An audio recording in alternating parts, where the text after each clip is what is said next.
শাইখ জাকারিয়া রহমাতুল্লাহ বলছেন, আমরা জানি না, অনেকেই বুঝি না। কাজে মনে রাখতে হবে, আমাদের মতো লোকদেরকে ইসলামের দুশ্মনরা গালি দিতে কিন্তু মনে রাখতে হবে যে আমার মধ্যে সেই গালির গুণ আছে কি নেই। যেমন নবী আলাইহিস সালাতু জাদুকর বলছেন, আর কি আসলেও কি নবী জাদুকর ছিলেন কিনা? মিথ্যাবাদী বলছেন, আমার নবী আসলে মিথ্যাবাদী ছিলেন কিনা? লুবি বলছেন, বুঝতে হবে আমার নবী আসলে লুবি ছিলেন কিনা।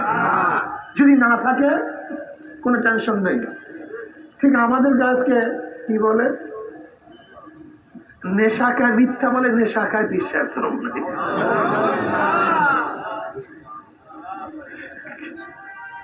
মিথ্যা বলে নেশা খায় পীর সাহেব চল, বাস মিলাই দিছে। ভাই আমরা নেশা খাই না, আমরা মিথ্যা বলি না, আমরা নেশা মিথ্যা বলি না। যারা এই সমস্ত বক্তব্য দিয়েছে, আল্লাহ পাক যেন তাদেরকে হেদায়েত দিয়ে দেয়, আল্লাহ দ্বীনের বুঝ দিয়ে দেয়। আর যদি কপালে আল্লাহ হেদায়েত নাই রাখে, এই কপাল পুরাণ কপালে যদি আল্লাহ পাক হেদায়েত নাই রাখে, তাহলে ফেরাউন, নমরুদ, সাদ্দাতের মতো যেন আল্লাহ ধ্বংস করে দেয়। বলেন না সবাই আমিন।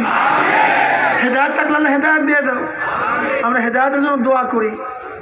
আর যদি কপালে হেদায়েত না থাকে, আল্লাহ যেন দুনিয়াতেই এই সমস্ত বাতিলদের শাস্তি গোটা দুনিয়ার মানুষকে দেখা যেন শিক্ষা গ্রহণ করতে পারে।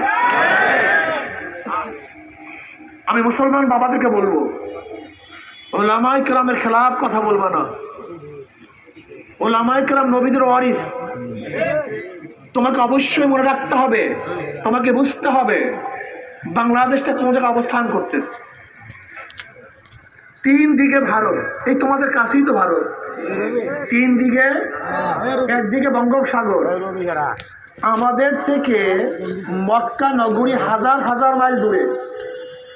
গোটা ভারতের মানুষগুলি পত্তলিক মোশেক। এই ভারত পাড়ি দিয়ে এই পত্তলিকদের মাঝখানে এক কর্নারে এদেশে 92 বছর মুসলমান হওয়ার কারণটা কি একদিন চিন্তা করছেন? নবী তো এখানে আসেন নাই, রসুলগঞ্জ এখানে আসেন নাই। এই এক কর্নারে দুনিয়ার শেষ প্রান্তে, এর প্রতি বঙ্গোপসাগর, এই এক কর্নারে এক প্রান্তে 92% মুসলমান হওয়ার কারণটা কি একজনে জানছেন? প্রশ্ন করছেন? আপনার জানা নাই, কিন্তু বেঈমানরা জানে, বেঈমানরা জানে।